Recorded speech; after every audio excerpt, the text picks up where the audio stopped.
세상이 아직 잠들어 있던 새벽, 서울 상암동 한복판의 작은 지하 녹음실에서 전설이 탄생했다. 붉은 레코딩 램프가 켜지자마자 공간의 공기가 단숨에 얼어붙었다. 엔지니어들조차 숨소리를 죽였다. 단 하나의 목소리가, 단 하나의 숨결이 이 트랙 위에 영원히 각인될 것을 모두가 알고 있었기 때문이다.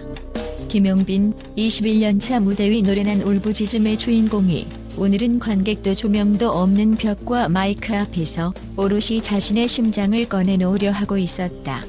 이 노래의 제목은 기다린다는 건. 그러나 제목보다 더 거대한 비밀은 가사 속에 숨어있다. 단 42개의 글자.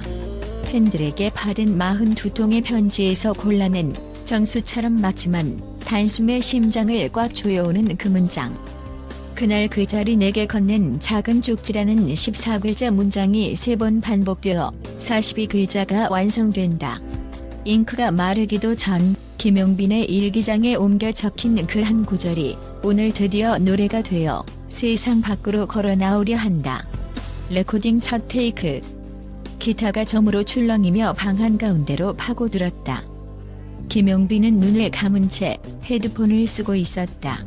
감독이 레디라고 외치기도 전에 그의 목에서 첫 소절이 터져나왔다. 기다린다는 건 너를 잃어도 놓지 않는 거야. 딱 그 한 줄이 끝났을 뿐인데 컨트롤룸 유리벽 너머 김성주 MC의 눈가가 즉시 붉어졌다.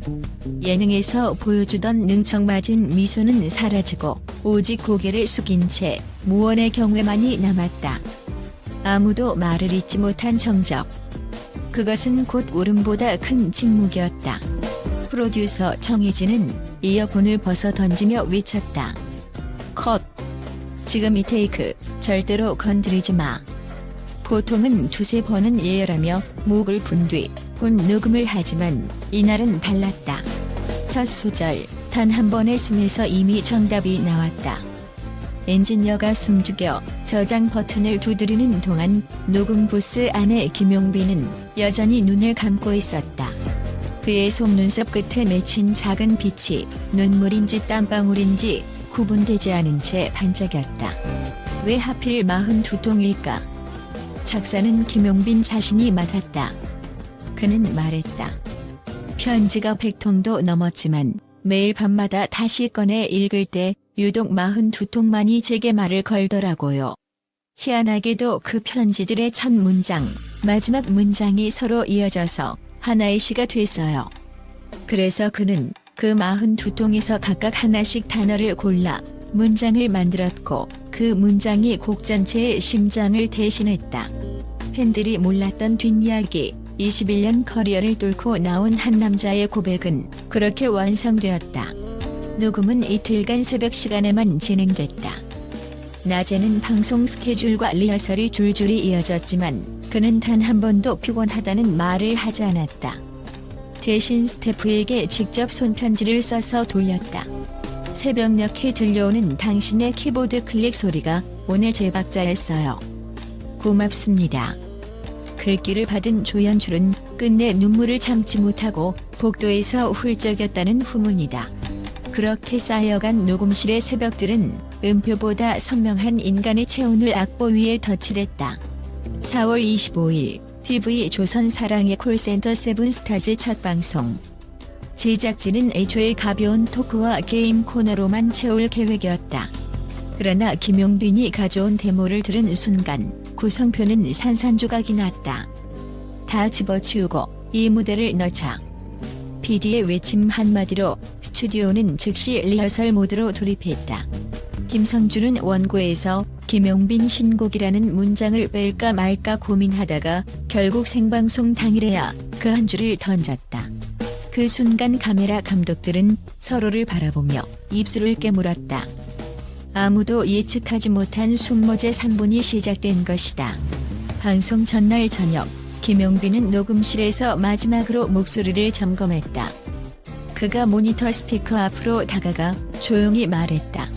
내가 숨 쉴 때마다 누군가의 기다림도 숨 쉰다는 걸 잊지 말자. 그 말을 들은 정혜진 프로듀서는 고개를 떨군 채 노트를 덮었다. 그 노트 맨 앞장에는 붉은 잉크로 이렇게 적혀 있었다. 41레터즈, 42하츠, 원송.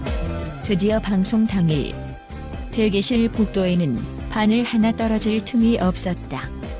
동료 가수들은 장난스레 농담을 던지려다가도 이어폰으로 새어나오는 선율을 듣고는 모두 말문을 닫았다. 조명팀 스태프는 오늘만큼은 무대가 아니라 성전 같다고 속삭였다. 정희진 연출이 조명을 암전시킬 때 모니터에는 단 하나의 자막만이 떴다. 42개의 글자, 그리고 첫 소절. 그 순간 객석의 팬들, 제작진, 심지어 경쟁 가수들까지 모두 기립했다. 아직 노래가 시작되기도 전이었다. 첫 음이 울려 퍼졌다. 거지처럼 고요한 기타, 심장처럼 두드리는 드럼, 그리고 그 위에 내려앉은 목소리. 김용빈은 관객을 바라보지 않았다. 대신 손편지를 가슴팍에 품고 있었다. 팬들이 모르는 사이 그는 그날 받은 편지 42통을 흑백으로 인쇄해 무대용 재킷 안주머니에 끼워 넣었다. 노래가 끝나면 그는 그 편지를 무대 위로 흩뿌릴 작정이었다. 드레스 리허설이 끝난 뒤 잠깐 만난 김성준은 귀띔했다. 편지를 날리는 순간 조명이 눈처럼 내려오게 하지. 그 아이디어는 단숨에 스태프 회의를 통과했고 새로운 특수효과 팀까지 긴급 투입되었다. 노래가 흐를수록 관객은 숨을 삼켰다.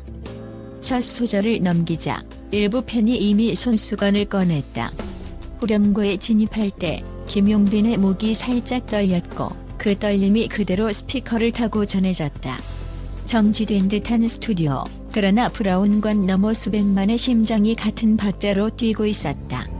마지막 기다린다는 건 이 울려 퍼질 때 드레스 리허설에서 예고했던 눈송이 조명이 무대 위를 흩날렸다. 비 속을 떠다니는 흰 종이 조각들. 그중 몇 개는 실제 편지였다. 곡이 끝나자 김성준은 마이크를 들고도 아무 말도 하지 못했다. 화면에는 숙연히 고개를 숙인 그의 뒷모습만이 비쳤다. 스튜디오 전체가 정적에 잠겼고 조명은 여전히 하얗게 내렸다. 그때 엔지니어의 헤드폰에서 작게 들린 음성이 아주 도렷이 새어나왔다. 원 테이크 올 클리어. 모든 것이 완벽했다. 방송이 종료된 직후 공식 클립은 1시간 만에 조회수 50만 회를 돌파했다. 42개의 글자라는 키워드는 곧장 포털 실검 1위에 올랐다. 팬들은 각자 자기 편지인지 확인하겠다며 반복 재생을 시작했고 SNS에는 편지를 낭독하는 릴레이 영상이 쏟아졌다. 410만 뷰 돌파까지 걸린 시간은 단 72시간. 음악평론가들은 트로트가 준 감동의 레퍼런스가 오늘 새로 갱신됐다고 평했다. 한편 오프라인에서도 기적 같은 장면이 벌어졌다. 명동 대형 전광판에서 재생된 30초 티저 영상에 사람이 모여섰고 후렴구가 울려 퍼지자 지나가던 회사원들이 휴대폰을 들어 올려 영상을 찍었다. 그중 일부는 눈물을 훔쳤다. 30초 후 광고가 다른 화면으로 넘어가자 행인들은 현실로 돌아왔지만 SNS에는 명동에서 눈물을 쏟다니 민망했지만 행복했다는 고백글이 이어졌다. 그리고 다시 4월 25일 밤 11시 본방송이 끝난 직후 김용빈은 팬카페에 2줄을 남겼다. 편지를 받아주셔서 감사합니다. 이제 제 차례입니다. 댓글은 곧 2만 개를 넘겼고 문방구에서는 편지지가 동났다. 사람들은 누군가의 마음을 전하고 싶어 조용히 펜을 들었다. 음악 관계자들은 말한다. 이건 노래가 아니라 문화 현상이다. 대형 출판사는 42통의 편지를 수필집으로 내자고 제안했지만 그는 고개를 저었다. 편지는 편지로 남아야 해요. 그 대답조차 사람들의 눈시울을 붉혔다. 끝으로 김성준은 술자리에서 이렇게 털어놓았다. 진행 20년, 대본을 던지고 싶었던 순간은 이번이 처음이야. 웃음이 터졌지만 누구도 그 떨림을 잊지 못했다. 42개의 글자가 품은 진동은 메트로놈처럼 사람들의 일상에 박자를 찍고 있다. 다음 주 세븐스타즈는 41레터즈 라이브 버전을 예고했다. 완전 생라이브, 팬 42명 초대석. 티켓 응모는 마비됐다. 어쩌면 그는 43번째 편지를, 어쩌면 우리 이름을 불러줄지도 모른다.